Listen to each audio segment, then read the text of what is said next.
Vanakkam, welcome to Friendly Catalyst with me Gopika. Finally, we are here at the last episode in Why We Suffer series.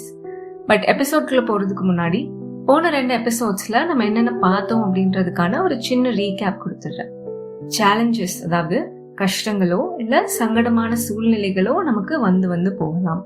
ஆனா அந்த சூழ்நிலைகளுக்காக நம்ம கவலைப்படுறோம் அப்படின்னா அது நாமளாகவே எடுக்கிற ஒரு அன்அவேர் சாய்ஸ். அண்ட் இந்த சாய்ஸை நம்ம என்னென்ன ரீசன்ஸ்னால எடுக்கிறோம் அப்படின்றதையும் டீட்டெயிலாக நம்ம பார்த்தோம். இது கூடவே பெயினுக்கும் சஃபரிங்க்கும் இடையில இருக்கிற அந்த தின் லைன் ஆஃப் டிஃப்ரென்ஸ் என்ன, லாஸ்ட்லி சுயநினைவற்ற சிந்தனைனால தான் நம்ம எப்படி கவலைகளுக்குள்ள போறோம்ன்றத பத்தியும் நம்ம பார்த்துருக்கோம். ஒன்ஸ் அகேன் ஒரு சின்ன ரிமைண்டர், ஸ்டில் அந்த 2 எபிசோட்ஸ் போய் கேட்காம இருந்தீங்கன்னா please do your self a favour and listen to that. நான் பெரும்பாலும் ரேண்டமாக எல்லா விஷயங்களையுமே இவ்வளோ ஸ்ட்ரெஸ் பண்ணி ரெக்கமெண்ட் பண்ணதில்லை, even if it is my content. ரொம்ப சிலதை மட்டும்தான் இதை போய் கேளுங்க பாருங்கன்னு ரிப்பீட்டடாக நான் ரெக்கமெண்ட் பண்ணியிருக்கேன். ஸோ இந்த பாட்காஸ்டில் என்டையர் எபிசோட்ஸில் ஸ்பெசிஃபிக்காக வை வி சஃபர் சீரீஸ்ன்றதை நிறைய பேர் கேட்கணும் அப்படின்றது நான் ரொம்ப இம்பார்ட்டன்ட்னு ஃபீல் பண்ணுறேன். அண்ட் ஆல்சோ நீங்கள் கேட்குறதோட இல்லாமல் உங்கள் பேரண்ட்ஸ் ஆர் ஃப்ரெண்ட்ஸ் யாராவது சஃபரிங் ஸ்டேட்டில் இருக்காங்கன்னா அவங்களுக்கு ஸ்பெசிஃபிக்காக இதை ரெக்கமெண்ட் பண்ணுங்கள். அண்ட் ஈவன் தோ சஃபரிங்ன்றது ஒரு நெகட்டிவான வேர்டு, ஒரு நெகட்டிவான விஷயமா தெரியுது, இருந்தாலும் அதை பற்றி ஒரு 3 எபிசோடுக்கு பேசணும்னு எனக்கு தோணுன ரீசன் என்னென்னா, என்னோட லைஃப்பில் இதெல்லாம் லேர்ன் பண்ணதுக்கு அப்புறமா தான் லைஃப்பை பார்க்குற விதம் எனக்கு ரொம்ப ஸ்ட்ராங்காக சேஞ்ச் ஆகிருக்கு, which is also through mindfulness. And even though I do get challenges every other day, நானுமே நிறைய லோவான ஹோப்லெஸ்ஸான சுச்சுவேஷன்ஸ் ஃபீல் பண்ணியிருக்கேன். And sometimes I do feel very often. But அப்போல்லாம் அந்த சுச்சுவேஷன்ஸை நிதானமாக ஒன் அட் அ டைம் அப்படின்னு என்னால் ஹேண்டில் பண்ண முடியுதுன்னா அதுக்கான ரீசன்ஸ் என்னென்ன அப்படின்றதையும் இந்த எபிசோட்ஸ்லலாம் நான் ஷேர் பண்ணியிருக்கேன். அண்ட் அது மட்டும் இல்லாமல் எனக்கு கிடைச்ச அந்த மாற்றம் உங்களுக்கும் கிடைக்கணும் அப்படின்றது தான் என்னோட ஹம்பிளான இன்டென்ஷன். ஸோ 2 பார்ட் முடிச்சாச்சு. இன்றைக்கி அதோட லாஸ்ட் பார்ட்.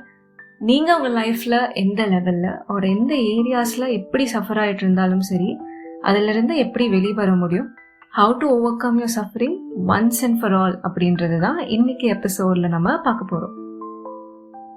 ஸோ உங்கள் அட்டென்ஷனை நெக்ஸ்ட் 5 minutes உங்களை சுற்றி எந்த டிஸ்ட்ராக்ஷன்ஸும் வச்சுக்காம என் வாய்ஸ் மேலே மட்டும் வைக்க ட்ரை பண்ணுங்கள். அப்போ தான் நான் சொல்ல வர சொல்யூஷன்ஸை டீப்பாக அதோட ஆக்சுவல் மீனிங்கோட உங்களால் அண்டர்ஸ்டாண்ட் பண்ணிக்க முடியும்.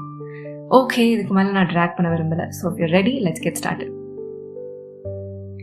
முதல் சொல்யூஷன், உங்களுக்கு வர அத்தனை எண்ணங்களையுமே ஆர் நீங்கள் யோசிக்கிற எல்லாத்தையுமே இது உண்மையாயிடுமோ ஆர் இது உண்மைதான் அப்படின்னு நம்ப வேண்டாம். லாஸ்ட் எபிசோட்ஸ்லேயே தாட்ஸுக்கும் திங்கிங்க்கும் முன்னான டிஃப்ரென்ஸ் என்ன அப்படின்றத நான் மென்ஷன் பண்ணிட்டதுனால இங்கே அகைன் நான் அதை ரிப்பீட் பண்ண போகிறதில்ல. நம்ம மைண்டு சொல்கிற மாதிரி நம்ம ஒரு ஃபெயிலியர் தான் போல ஆர் ஒரு படி மேலே போய் இது உண்மை ஆயிட்டா என்ன ஆகும் அப்படின்னு நம்ம நிறைய யோசிச்சிருப்போம். அண்ட் இப்படி யோசிச்சுட்டே இருக்கிறது தான் நீங்கள் கவலைப்படுறதுக்கான மேஜர் ரீசனாக இருக்கும். என்ன ஒரு சுச்சுவேஷன் வந்தாலுமே ஈவன் தோ அது ரொம்ப வழி தரக்கூடிய ஒரு விஷயமா இருக்கு அப்படின்னாலும் அதை அக்செப்ட் பண்ணிக்கவே முடியல அண்ட் அதுக்காக நான் கவலைப்பட்டுட்டே இருக்கேன் அப்படின்னா அந்த பாயிண்ட்ல நான் இப்போ சொன்ன விஷயத்த அப்சர்வ் பண்ணி பாருங்க. சம்டைம்ஸ் நம்ம ஆல்ரெடி கன்ஃபியூஸ்டா இருக்கும் பொழுது ரொம்ப லோவான ஸ்ட்ரெஸ்டான ஒரு ஸ்டேட்ல இருக்கும் பொழுது நமக்கு தோணுற எல்லா தாட்ஸையுமே இது இம்பார்ட்டன்ட் தான் அப்படின்னு நம்ம மைண்டு சொல்லும். ஸோ நீ இதை பத்தி இப்போவே திங்க் பண்ணணும் ஆர் இது கண்டினியூஸாக திங்க் பண்ணி அனலைஸ் பண்ணிகிட்டே இரு அப்படின்னு நம்ம மைண்டு சில ஸ்டோரிஸை க்ரியேட் பண்ணும். பட் நம்ம வேலை என்னென்னா, ஆல்ரெடி நான் காமான ஒரு ஸ்டேட்டில் இல்லைன்றது தெரிஞ்சதுனால மைண்டு எவ்வளோதான் நெகட்டிவான ஒரு ஸ்டோரிஸை க்ரியேட் பண்ணாலும் அது எல்லாத்தையுமே நான் உண்மைன்னு நம்ப வேண்டியதில்லை. ஆர் என் மனசு கொஞ்சம் அமைதி அடைகிற வரைக்கும் சில முடிவுகள் எடுக்கிறத நான் தள்ளி போடுறேன் அப்படிங்கிற அண்டர்ஸ்டாண்டிங்க்கு நம்ம வரணும்.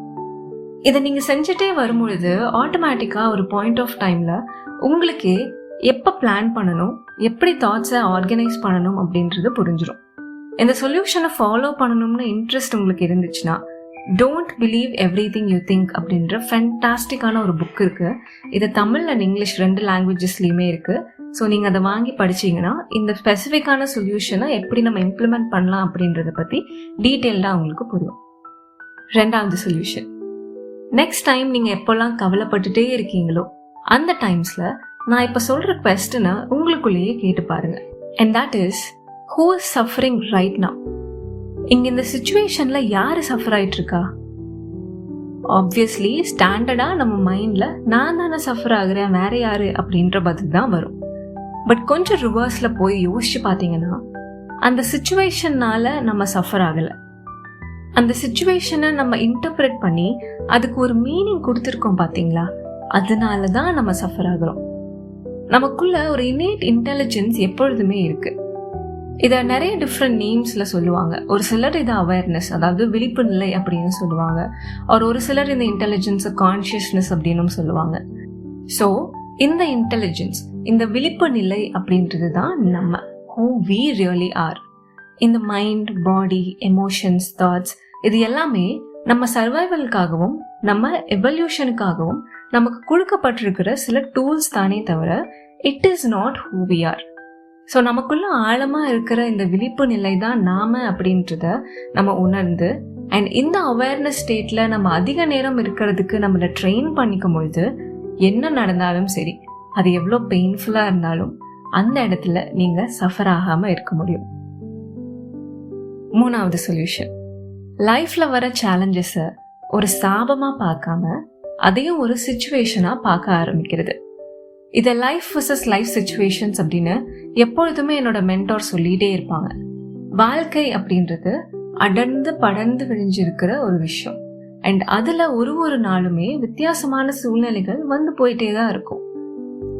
அப்படி வர 100கணக்கான சூழ்நிலைகளில் சிலது நமக்கு பிடிக்காத மாதிரி போகலாம். அப்படி அந்த சில சூழ்நிலைகள் நம்ம எக்ஸ்பெக்டேஷன்ஸ்க்கு மாறி போகிறதுனால என் மொத்த வாழ்க்கையுமே சரியில்லை அப்படின்னு சொல்றது தான் நம்ம எல்லாரும் செய்கிற ஒரு மிஸ்டேக்குன்னு நினைக்கிறேன். அண்ட் அந்த மிஸ்டேக்னால தான் நம்ம வெறுமையான ஒரு சூழ்நிலைகளுக்குள்ள தள்ளப்படுறோம்.